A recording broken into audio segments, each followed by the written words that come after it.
the filming quality is low, but I'm forced to do this. I'm going to be moving out of here like within 10, 15 days. I live in a meth nest, and there's so much criminal behavior, and it's okay. And the worst thing is they don't pay the electric bill, so the electric is getting shut off, and they keep trying to take extra money. So this place, there's like 7 or 8 heavy heroin and speed users. So I'm being forced out, unfortunately. I was chased in here by the bad guys, and here's where I want to lay down a simple report to be able to find these guys. They're really easy to find. Police can find it real easy, and here's how. Last year, somewhere between June and August of last year, which is 2020, and it was hot, and it's somewhere around the time where the Morongo fire happened, and the skies were filled with smoke. Now, I was hanging at that park over there. I was homeless, and I was hanging at that park. It's over there by the Citizens Patrol place. Also, the Senior Citizens Food thing is there, too. Now, this is how to narrow down on who follows me around and who has been following me around for at least 10 years and is associated with the black guy in the white car, which brings hit people after me. I call him the handler. It's on film. Now, it's as simple as this. I went on a trip to Blythe. I met somebody up here in Yucca. I was living by Heroes Market in the field. Those people were watching me heavy. They probably even called the cops on me a handful of times. So them were the people. Tall white guy, blonde-haired lady. Can't be that hard to find. You cops have probably talked to them. I'm pretty much certain of it. Someone has talked to you that's related to them, that's for sure. But they were stalking me, trying to get me, whatever. They think I'm out there doing something. I don't know what it is. I used to smoke weed back then. But with those guys watching me, and then the cops would be following me too. Well, I guess you guys want to bust me smoking weed, but since it's better than drinking. But I quit, and I just got back to drinking like I am now. And I still smoke now because I'm indoors. I like the medication. Don't sleep real good. So as simple as that. When I was at the park there, and then I was hanging at the park during the day, and I'd come up here at Yucca, and I'd sleep by Heroes at night. Now, during the day, I felt like I was being chased around in town by cops and by these people. I didn't like being in the park, but it was cooler, shade, restrooms. So I ended up staying up here in Yucca because I was basically being chased so much. Basically, terrorism is what it is. It's stalking and terrorism.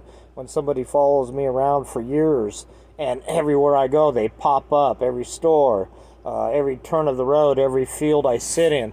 And then when I get out there in isolation to get away from everybody, well, then that's when the hit team comes after me. And they're usually heroin addicts, and they come in the dark.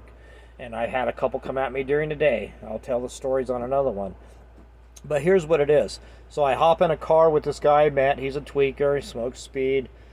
I have some weed. We drive all the way to Blythe. We land in Blythe.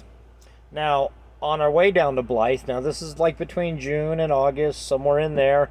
And this has to be on police record. All this is going to be attached to police phone calls. So these people can be identified and verified that they were following me. Now they're going to say they're following me for whatever reason.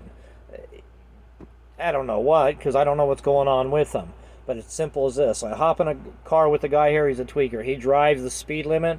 I went to Blythe before when I went flying down there at high speeds. Okay, I told you that story already. But this time the guy cruises there really slow. He's going to Yuma. I'm paying him $40 for a ride to drop me off in Blythe. We get to Blythe. We go to, on our way down there, we stop at a rest stop. There at the rest stop is this goldish car pulled up, and an old man sitting there lighting a cigarette with his little dog. This is the same old man that was in Yucca Park by the kids center, walking his dog around, looking at me all the time. Same old man. Same old man who was with the short little Mexican guy who I think is a cop. That guy I really believe is a cop. He's an undercover cop. He's real short. He's Mexican. He's skinny. He's like 5 foot tall. If he ain't a cop, well then he's a criminal of some type. So I don't know. These people are working behind the scenes. But anyway, so I see the old man there. I kind of notice him. He's lighting a cigarette. I go to the restroom. He's staring at my buddy, my driver. My driver's lighting his cigarette. The guy's staring at him intent. I could tell he's watching him. He's hoping he lights a speed pipe, I guess. Luckily, he didn't. Okay, anyway, so we hop in the car. I don't think much of it. I notice the guy, just write it off. We go all the way down. We land in Blythe. We stop at the Del Taco or Taco Bell, whatever it is. I think it's Del Taco. Pull up in there. I go in there. It's COVID time. I get 12 pack, where you get 6 burritos, 6 tacos. We hop in the car. There on the side of us, a car pulls up. I think it was that old guy. It was somebody, and I go, let's go to the park. So we take off and we head to the park. The park's about 3 or 4 miles there, right by the Colorado River. It's the Marine Park. It's the only one right there by the river. So we go there. Now we pull into the Marine Park. We don't park in because it costs $5. So the guy pulls on the outside and parks his car there for free. He ain't going to stay long. He's just going to rest. He's going to go to Yuma and he's going to leave me there. That's my plan. At least I'm homeless, away from the people chasing me around up in Yucca. Because, when they're chasing you day and night, day after day, month after month, year after year, you start getting exhausted and stressed, and they know it. It's like running an animal tired. And then when you get them out there tired and alone, you either bring a hitman after them, or if you can get them busted, or you get the cops after them for smoking pot, or being in the wrong spot, or get someone to mess with them. These guys, it's all terrorists. Social terrorism is what this is. It's an extension of my brother's behavior. But anyways, here's how they're found. Okay, so we go into the park. We're out there. We walk into the park, okay? Now, this is the Marine Park, okay? We walk across the street. We're on the dirt field. There's a mobile home park right there, and it's right there at the marina. So, in the weigh station there, the inspection station, fruit inspection station, is right there, too. You can see it. Really noisy in that park. So we walk into the park, and we walk in there, and sure enough, there's that white car in the park. Down a ways from us. We go to the first table by the closest bathroom. The car's halfway between us and the other bathroom, just sitting there, all tinted up, sitting there. Okay, this is how that black guy works. He's close enough to see what's going on, and he calls the shots. Now he's sitting there, and me and my buddy are sitting there on the table. Now I've seen that car's kind of clicked, so I walk around and I arc towards the pond, and I walk parallel to the car for I could look into the windows and see if it's tinted up and see if I could see who's in there. There's a guy partying, somebody with his girlfriend. Problem is, he was right in the middle of the dirt. If he was going to sit there and party, smoke dope, or party, or whatever they do, he would have pulled off underneath the tree area. He was right as you would head to the second bathroom. It was like, what the heck is he doing pulled up in a stupid spot like that? Okay, so he just pulled up because he wanted to see me, see what we were going to do. Okay, so I walk parallel to him. He sees me get parallel. By the time I get almost to the window, he flips a U-turn, he pulls out there, and he leaves the park right away. I go, all right. I just write it off like a partier, but I still keep details in my head. I'm like that. Like I say, I used to be a snitch, and I get the last 4 license plates, 3, 4, 5 numbers, just read the people, just everything. I pay attention to a lot of nuances and details, and you put those combinations together, you can tell a lot of what's going on. Crime happens right underneath the nose of people all the time. When you're in the lower level like me, poor, uneducated, man, you see it go on all the time. But anyways, so I have to park there. The white car leaves. Now I go sit down on the table, okay? Now here's where we could find the people that are chasing me around. As I sit on the table, that white cargo van, the one that works at the senior citizens place right here in Yucca, there's a little short redhead girl or blonde hair girl. She's real short, like 5 foot, 5'1", 5'2", a real short one, skinny. Okay, now she drives that cargo van. It's like a, you know what I mean? It's like they make campers out of them. They haul food in them. They're just a cargo van with no windows on it. Okay, she drives that thing around. Now that cargo van from the Senior Citizen Center is there in Blythe Park. Okay, what's it doing there? Especially considering it was up here just a few days ago when I was in the park. See, she's driving that thing around and stalking me in it. Okay, that's the first vehicle. Okay, so it's over there. Now I sit there on the table, and here comes the white truck. Okay, the white truck pulls by me. Now I might have did a little herb to calm down. I'm not admitting no guilt. It's hypothetical. But anyway, so the white truck pulls in front of me with the emblem on there. Looks like a city worker with the antenna. And he pulls right when I... little herb smoke. Okay, now what happens? Now what happens is he goes down there to where the cargo van is, which is down by the lagoon, down by the pond where the water comes out, which is about 2,000 or 3,000 feet away. He goes down there and he hooks up with the cargo van and they stop. Next thing, within short period of time, minutes, 5 minutes, who knows, a black and white sheriff pulls into that park, turns around, positions, and is sitting there staring and mad dogging me. Got his ugly looking face on me, like, what am I doing? Causing trouble. Okay, so now who called the cops on me? Well, the guy in the white truck with the county emblem and the antenna. I don't know who he is. He might be a cop. He acts like one. In a lot of ways he does. But then again, he's with the black guy who hangs with the heroin addicts and brings the hit team against me. So I just can't imagine a cop being that dirty. And he goes into places where I go, like where I go and eat. They'll sit there and slander me, or they'll fill up the toilet with stuff, or they'll tell people not to talk to me. Whatever they did, that cop just don't do that. But he seems to have some authority, whatever it is. Private investigator, security guard. I have no idea. But you guys know these people now. So the highway patrol sits there for a minute. Highway patrol takes off. Okay. Nothing he could do. He goes into the trailer park across the street. Okay, why? Because he goes in there for he could hang really close for if the guy sees anything going on, he could call the cop right away and the cop can come flying in there. Okay, so my buddy gets up and he was napping there. He's tired. He's spun. He gets up. We walk over to the water faucet, which is real close by the highway. The white truck is there. He's headed down the road. He does a U-turn when we're filling up water. Okay, water, because we're going to leave. And then we walk back to the car. We lose track of him there. We lose sight of him there. We walk back to the car. Now I lost sight of the van too. The cargo van pulled down and disappeared down there near the boat launch. And I kind of lost sight of her. So that's kind of the way they work when the cop came in. So they kind of hide out, okay? The white car's totally gone. The black guy, because he's the criminal, he don't want to be around when the cop shows up. I'm telling you, they're playing both sides of the scene here. This is some serious criminal people I'm pointing out. Now, let's go with this, okay? So me and my buddy hop in the car. Okay, now let's build on this. Now, we've been stalked in. There was the gold silver car with the old man. There was the cargo van with the lady that works out of that senior citizens who hangs with the guy with that county truck with the emblem, with the antenna of the white guy. And he hangs there too. So you cops can find him easily. He knows the people there. Now, I don't think the black guy in the white car knows any of the senior citizens people. That's not the way it works. He works from the background, but he's working through these two. It means they're an accessory to a conspiracy of murder. That's what these people are guilty of. Same thing with the black guy. My brother wants me knocked off and, killed, and this black guy's trying to do it, and these people are helping him. That's a conspiracy. And they'll get drug addicts after me, cops after me. They'll go into any restaurant I'm in. They'll run me out of fields. It don't matter. They were even toting a kid around with them in 3 or 4 different places. The same kid up here in Yucca, down there in lower Yucca, which is 15 miles away. I'm in upper Yucca, Landers area. And then all the way in Riverside, too, they were toting that kid around. The same dark-haired little kid.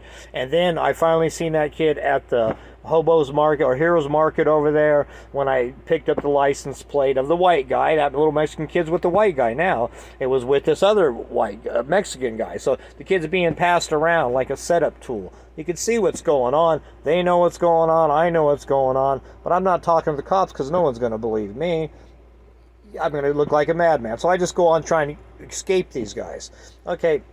Anyways, let's continue with the story. So my buddy and me, we leave. We go into Arizona. Okay. He leaves me in the rock pile. Okay. And that's right there by the refinery where the propane's at. He goes to Yuma.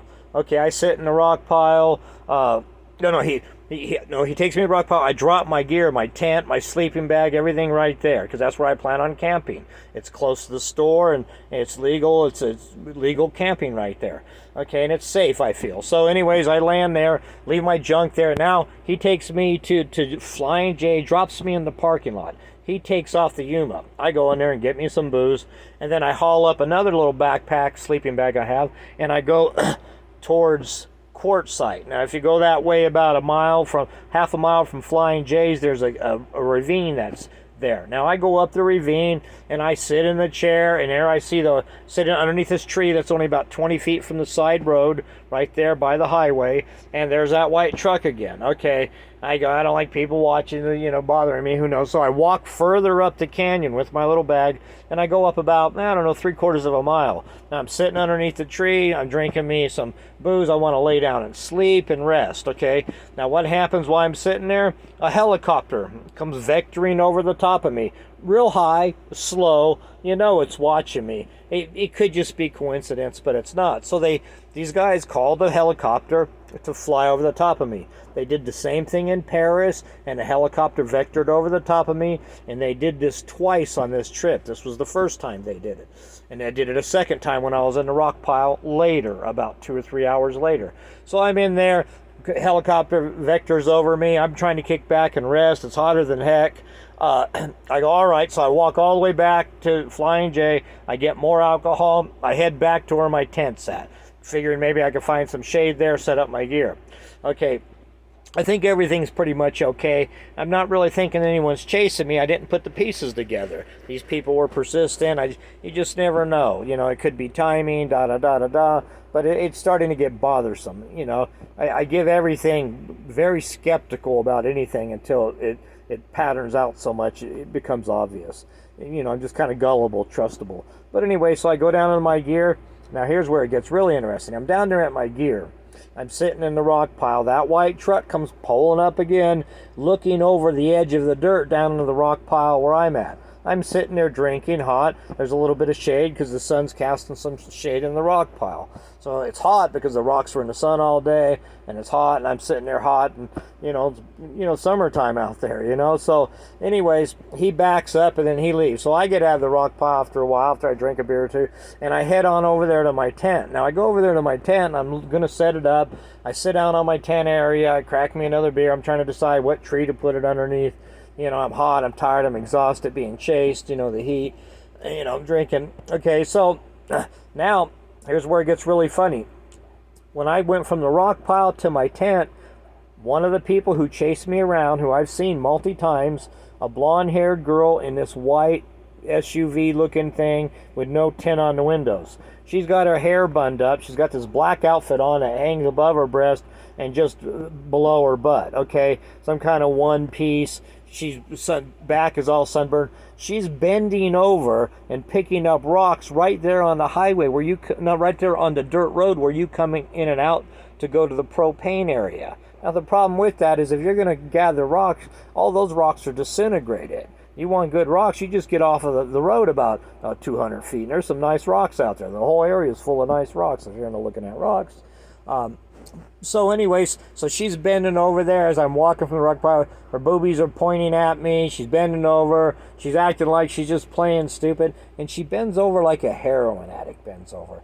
Heroin addict bends over a particular way. It's like they can relax their back or something. And they go straight up and bend straight at an angle down. It's like, and I guess they can take the pain or it feels good because they're on heroin. It's a common thing. I've seen people stuck bent over and ask heroin people, and I go, what happened? He goes, well, I was, whatever they were, didn't call it, hanging over, you know, bent over, and their back got stuck like that. And now they're crooked, and they got to get fixed. And I'm like, geez, from what? Being too high on heroin and standing up? And they tell me, yeah. So it's kind of it's a common thing, and you see it in them. It's different things with people. But anyway, so she's bending over there.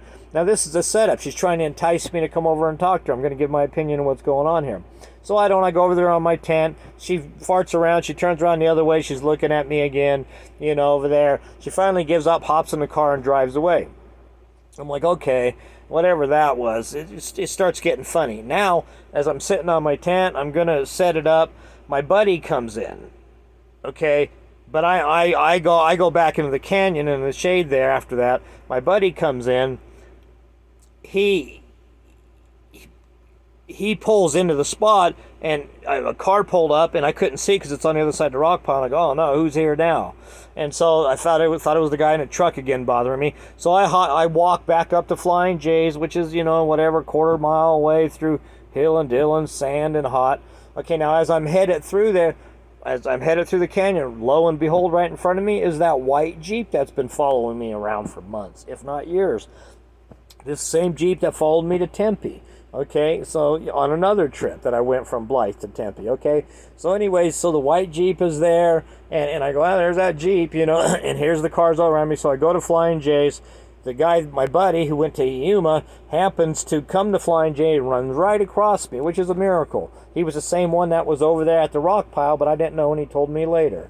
He says he went looking for me. So he grabs me, and I go, people are following me. This is no good. It's the same people that were following me in the park, because I told him people were following me in the park, and people were following me around, and that type of thing. So anyways, he hauls me over, and this is after the attempted murder in Desert Hot Springs. So I'm still worried and still think people's following me. I just don't know who they are, but I know that white Jeep is part of it.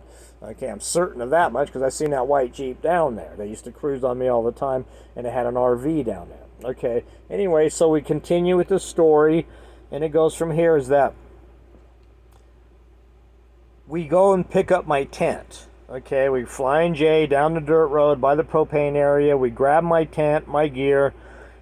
While we're doing that, a little white car pulls up. Out of the white car stands a heavy, fat white guy, which is the same guy who wears the little golden thing around his waist I spoke of, and the same guy that was in the laundromat talking to the guy there who wouldn't talk to me anymore. When I bought a fishing pole, I was talking about fishing poles. Okay, and the same guy who was in the computer shop up here in Yucca. There's that same fat white guy, small little coupe, bouncing around. Okay, see, repeat it. Same people in a variety of areas. I know we're being followed. I tell him, I go, let's get the hell out of here. He goes, where? And I go, okay, let's go up to Needles. So we go flying up to Needles. Now, it's getting late in the afternoon. We get pretty far up there. We're not at Vital yet. He's tired. We have to pull off on a dirt road. It's getting dark. Okay, we pull off on a dirt road. I go lay on the ground like I do in sleep. He sleeps in his car. But before I went to sleep, I went walking down the dirt road. And lo and behold, there was that white truck with the 23411 license plate right there in front of me on a dirt road that was hooked to the dirt road we were on. And he goes scurrying away real fast. See, that's the way they are. They get in front of you and they get behind you. You got 5-6 cars following you. They can follow you around. They're pretty good. Okay, and so this goes on. But anyway, so I see him and I go, well, there's that truck again. The same truck I seen in Paris that went through there and called the cops on me there. Same people. From Paris to Blythe, months apart, multi-different times and trips. These people are stalking me. There's no question. You cops can find them. Okay, so anyways, morning comes, we hop in the car, we head to Vital. Okay, nothing going on in Vital. It looks quiet. We go all the way down to Needles. We get up in Needles. Okay, we stop there at Needles. Now, when we're in Needles, we go to a gas station there. We get gas. That white car pulls up right into the parking lot, right where we're at. And, we go to the restroom, and I go, well, there's that white car that was in the park, okay? And I go, and he was going to leave me there. And I could have been left there, but I figure this just don't feel good. I'm going to be out here in an area I don't know with all these people all over me. I go, I'll go back to Yucca with them. So I added $5 more to the trip. We go flying all the way back up to Yucca. We have to go back to Vital. We stop there. Now, when we stopped there was a cop parked, a ranger parked back there, a sheriff, I don't know, half a mile away, positioned exactly on us. I think he was called on us by them because, they want to see me smoking pot and come and arrest us. Guys just want to get me caught or stopped or messed up. I mean, this is desperate strategies, hauling a kid around trying to create a sexual crime. The black guy even left a backpack right up here with his truck next to an empty utility box and was hiding inside his truck when I was walking up the street hoping I would steal the thing. Now that's whatever you call it, entrapment. So I'm just trying to say is this is the way the guys play it, really sneaky. Okay, a black guy's really sneaky, I'm telling you. Now, and he's the dirty hand. He's the handler. He's the one who should be guilty of conspiracy. That conspiracy with my brother Bill William Joseph Sanders against me, because that is what's going on here. So anyways, we are at Vital, and then I see that sheriff. I go, let's just get out of here. So he hauls me all the way back up to Joshua Tree. Now, as we're at Vital and we're ready to go back up the highway, it's like the 177 or something. It's the back way up to Joshua Tree. Maybe the 66. It has the railroad tracks with all the rocks that have all the writing on them and all the names on them. Some scenic highway. It could be 66. I don't know what it is. But anyway, so we go up there, and there, lo and behold, right in front of us, there's that white car again.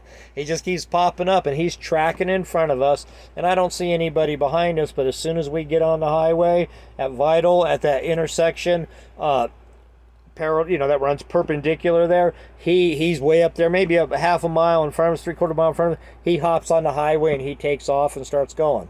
We're behind him and he's up in front of us about a half a mile, all the way in.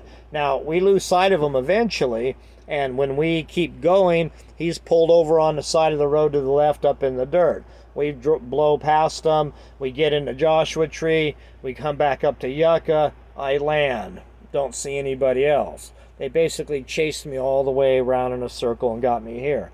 Okay, now this was the same thing that happened before when I went with Dad down to Karen's, down to Rialto. They chased me through Riverside, through Paris, into Menifee, Quail Valley, all the way down to Blythe, and then all the way back up, all the way. We got stuck off the scenic highway over here in the dirt somewhere, and in a van for a night, and they tracked me back here. This ain't, if these are cops, this ain't police work. This is terroristic stalking. But they seem to be able to work with you authorities somehow. Now, like I say, that's the story to show you that the vehicle to find these people are at the senior citizen park over there by the Citizens Patrol, where the food is handed out. And one of the people, a short little girl driving one of those little cargo vans, is the girl. She would know the guy and hangs with the guy with the truck with the utility thing. Now the guy with that utility sticker on that truck, that guy's been driving around Riverside, chasing me around all over the place. Blythe, what do you call it? Tempe, where else? Solid places. If that's a city worker truck, what's it following me through all these different cities for? It has to be impersonation of a city officer, or it's a cop, an undercover cop. You see what I mean? How can he get away with using a vehicle like that? And the security guard obviously is a dope man, because he hangs with drug dealers.